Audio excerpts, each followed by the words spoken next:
मरना एक दिन सब ने है सर, पर मैं बेगुनाह ऐसे गंदी मौत नहीं मरना चाहती।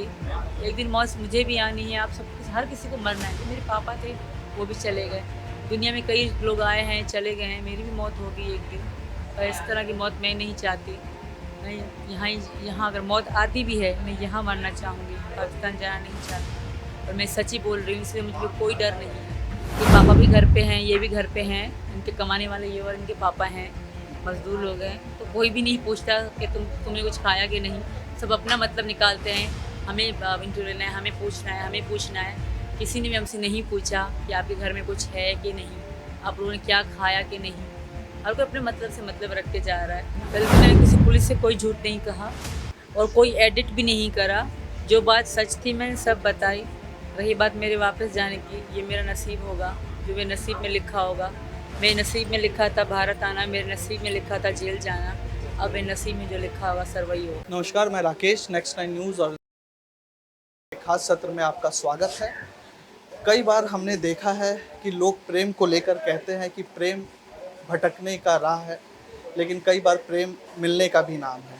प्रेम अपने आप में ज़िंदगी समेटे हुए है, दुनिया समेटे हुए है, देश समेटे हुए है। आज भारत के ग्रेटर नोएडा में, यूपी का जो ग्रेटर नोएडा है, वहाँ पे ऐसा ही एक जोड़ा है सचिन का और सीमा हैदर का, जो अपने प्रेम के संघर्ष के लिए लड़ रहे हैं। और अब देखना ये है कि पनघट की डगर कितनी दूर और किस तरीके से तय होगी। सीमा जी और सचिन जी, आपका बहुत स्वागत है। थैंक यू सर, धन्यवाद। आपसे एक पहला सवाल तो मैं ये जानना चाहूँगा कि आप लोगों की पबजी से मुलाकात हुई। हमारे हिंदुस्तान में और ख़ासकर हिंदू में अपने पति को एजी करके बुलाते हैं, तो पबजी से लेकर एजी तक के सफ़र में कैसा रहा और दो शब्द की किस तरीके से आज ये मुलाकात मुकम्मल हो पाई? बहुत अच्छा था, अच्छी बात करी आपने। पबजी और एजी, मैं इनको मीना जी बुलाती हूँ ज़्यादा, पबजी से मीना जी। तो सही था सर। शुरू में बहुत दुख देखे हैं मैंने ज़िंदगी में, तो शुरू की ज़िंदगी तो पूछे ही ना। पबजी में मिले, यही मेरे दोस्त थे, यही मेरे मतलब एक दुख सुख के साथी होते हैं, यही थे कि मैं अकेली रहती थी। तो यही कहूँगी सचिन बहुत अच्छे हैं, यहाँ आके मैं बहुत खुश हूँ, इनको पा के मैं बहुत खुश हूँ सर। पता नहीं कि हम बहुत खुशी से रह रहे थे, पता नहीं वो क्या दिन था कि हम में यही सोचे कि यार अब बहुत बार छुप छुप के रहना। वकील से बात करते हैं, बताते हैं कि हम शादी कर चुके हैं और अब कागजी शादी भी करेंगे और बच्चे भी स्कूल जाएंगे। मैं पाकिस्तान से हूँ, वकील के पास गए उन्हें बताने के लिए। उन वकील को भी जो सुन रहे होंगे उनको थैंक यू कह रही हूँ, आपके लिए मैं इतनी फेमस हो गई, लोगों के मुँह पे मैं हूँ।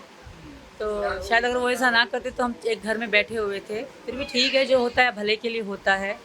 ऐसे हम हो गए सर, फेमस से हो गए। आप का पहले संस्कृति अलग, परवरिश अलग, देश अलग। अब ये संस्कृति अलग, परवरिश अलग, देश अलग। कुछ हमने आपके सोशल मीडिया पे देखा, आप तुलसी पूजन कर रहे हैं, कान्हा को पूज रहे हैं। तो हमारे यहाँ एक कहावत है कि कान्हा प्रेम जिसने कान्हा को पूजा उसका प्रेम कई बार मुकम्मल नहीं हो पाता, लेकिन जिसने तुलसी को साथ में पूजा उसके घर में सुख शांति समृद्धि आ रही है। तो नई संस्कृति में, पुरानी संस्कृति से नई संस्कृति में जाते हुए क्या अलग लग रहा है या क्या तकलीफ़ें आ रही? तकलीफ़ें तो कोई नहीं आ रही, हाँ अलग थोड़ा सा लग रहा है। अब पूजा करती हूँ तो मतलब पहले तो मुझे थाली घुमाना भी सही से नहीं आती थी, मम्मी ने सिखा दिए थोड़ा थोड़ा, क्योंकि मैं ऐसा कभी करी नहीं पूजा वूजा, तो अब आने लगी है। आहिस्ता आहिस्ता और भी सीख लूँगी। अब पाकिस्तानी भी शक उठा रहे हैं कि तुम हिंदुस्तानी थी, हिंदुस्तान चली गई, पर मैं थी पाकिस्तानी, अब हिंदुस्तानी हूँ। जैसा अगर देश हमारे भारतीय संस्कृति में या भारत में या अमूमन पाकिस्तान में भी हर जगह सास बहू ससुर सास बन रही है ठीक से एकदम सेवा कर रही है। अभी तो बन रही है, आगे का पता नहीं। पापा बहुत अच्छे हैं, मेरे पापा नहीं है ना मेरी मम्मी है, तो मैं इनसे वैसा ही प्यार करूँगी। अगर कभी इन्होंने डांट भी दिया तो मैं कुछ नहीं कहूँगी, क्योंकि मेरे मम्मी पापा नहीं हैं। मैं चाहती थी काश मेरी माँ होती और मुझे डांटती, मुझसे लड़ती, मुझे समझाती।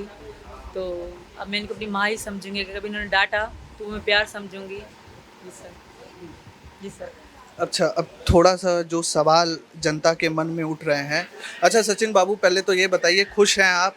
और एक दूसरे देश से दुल्हन लेके आए हैं। अभी तक तो सानिया मिर्ज़ा की बात होती थी कि सानिया मिर्ज़ा को शोएब मलिक लेके चले गए, आप ले आए सीमा को। जी सर, बहुत खुश हूँ मैं। बहुत खुश हूँ। कुछ है कोई तकलीफ आ रही है? अब देखिए मीडिया का जमावड़ा लगा हुआ है, मीडिया आ रही है, रोज आपको बातचीत करनी है, तो निजी जिंदगी कहीं ना कहीं दब गई है इस सबके बीच में।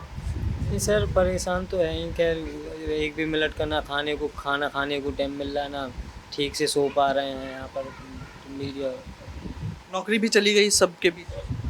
हाँ भाई, जब यहाँ से फुर्सत दिन में मिली नौकरी पे तो जब तब जाऊँगा। नौकरी चली गई सरकार की तरफ से, सरकार की तरफ मदद नहीं कर रहा इनकी, ना कोई सपोर्ट कर रहा है। सब पूछने वाले हैं, सब अपना काम करते हैं, कोई भी नहीं पूछता कि तुम्हारे घर में कुछ है कि नहीं है, कि पापा भी घर पे हैं, ये भी घर पे हैं, इनके कमाने वाले ये और इनके पापा हैं, मजदूर लोग हैं, तो कोई भी नहीं पूछता कि तुमने कुछ खाया कि नहीं। सब अपना मतलब निकालते हैं, हमें इंटरव्यू लेना है, हमें पूछना है, हमें पूछना है। किसी ने भी हमसे नहीं पूछा कि आपके घर में कुछ है कि नहीं, आप लोगों ने क्या खाया कि नहीं।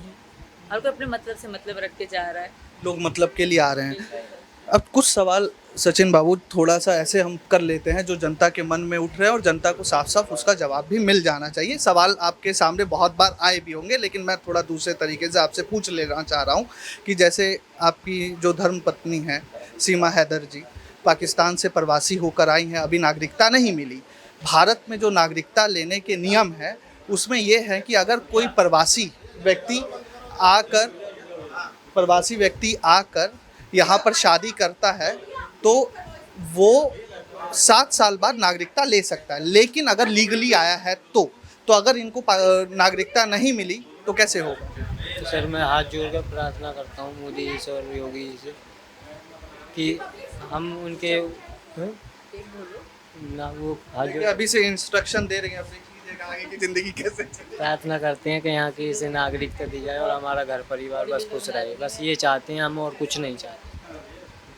बोल रही हैं बॉडी बिल्डर बना दो जैसे। बना दूंगी, जिम भेजूंगी इनको।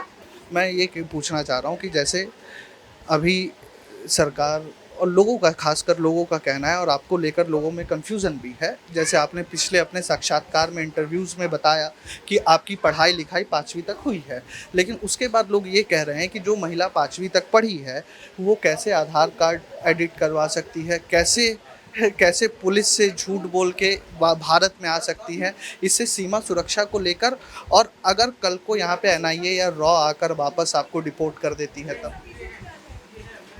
पहले तो मैंने किसी पुलिस से कोई झूठ नहीं कहा और कोई एडिट भी नहीं करा। जो बात सच थी मैंने सब बताई।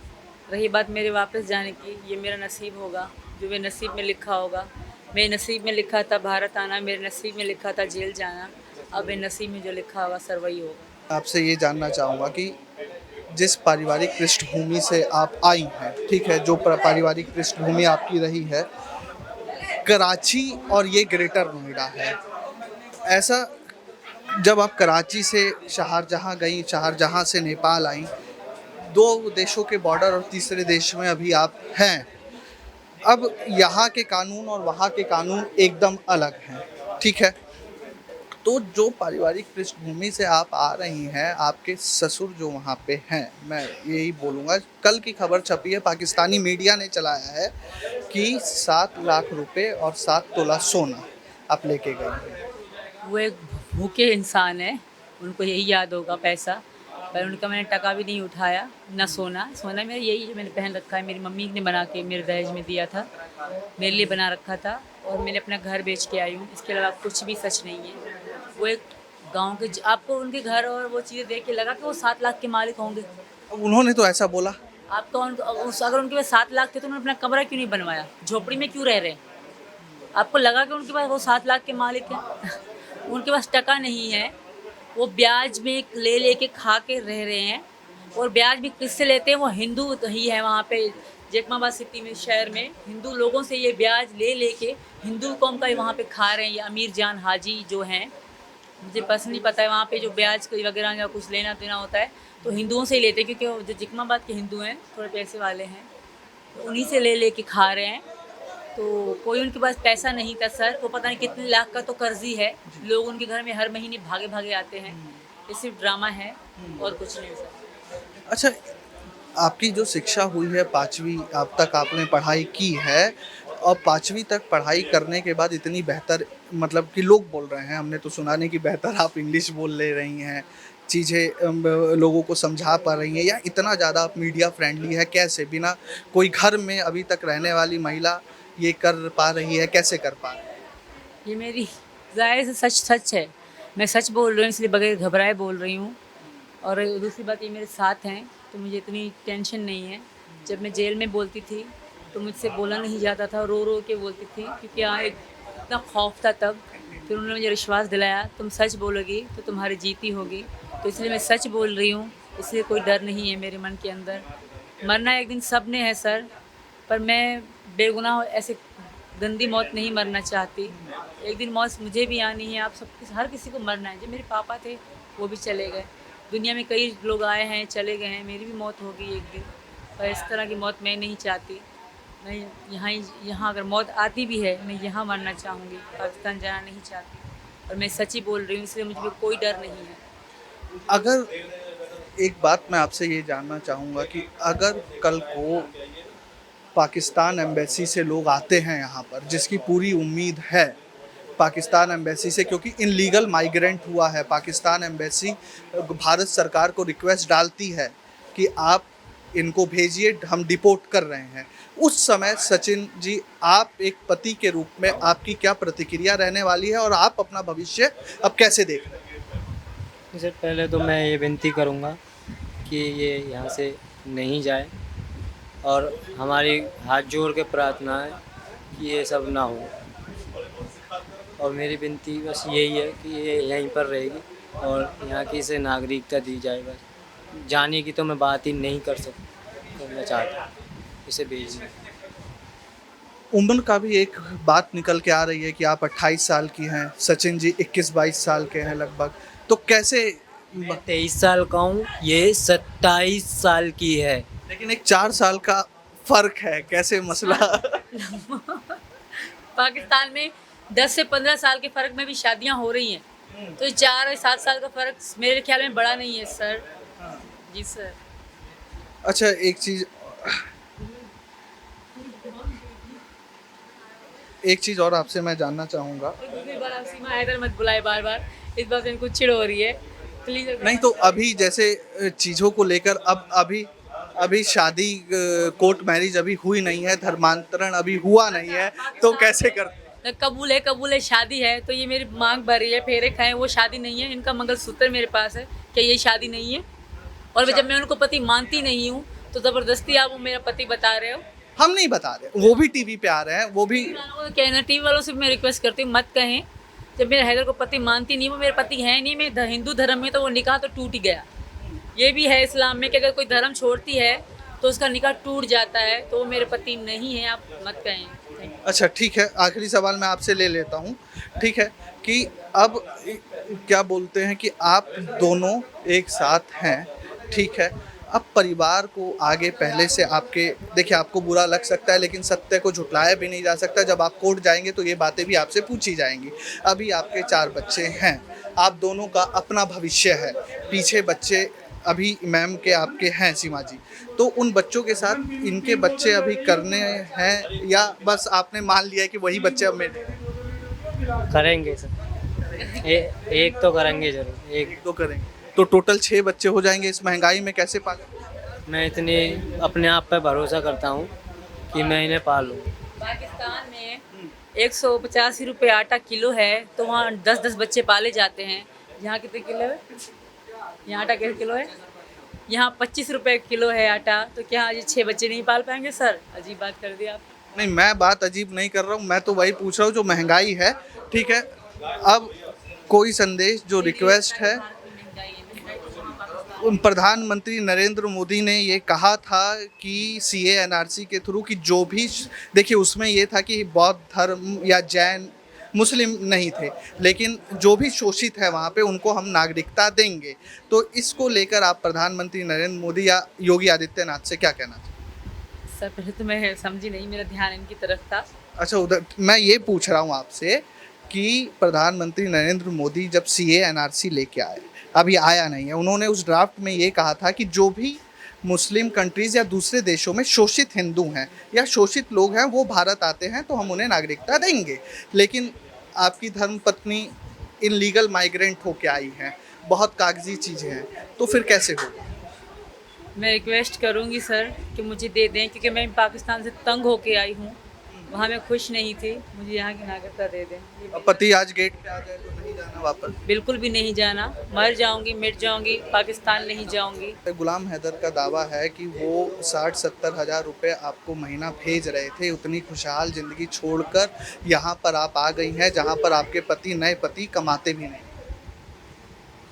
गॉड इज़ ग्रेट, भगवान बहुत बड़े हैं, दे देंगे हमें भी कहीं ना कहीं से मदद। फिलहाल तो सही है, खाना पीना चल रहा है, आगे का जो होगा सो देखा जाएगा। यहीं पे आखिरी मंजिल तय हो। आखिरी मंजिल यही है, मेरी अब अर्थी उठेगी, जिंदा तो मैं नहीं जाऊंगी, ये मेरी भी बात है, दुनिया में हिंदुस्तान पाकिस्तान मानेगा। जी सर। बहुत बहुत धन्यवाद। ये हमारे साथ सीमा हैदर और उनके पति थे सचिन। कैमरामैन सुमित के साथ नेक्स्ट 9 न्यूज़ के लिए मैं राकेश मोहन सिंह, धन्यवाद।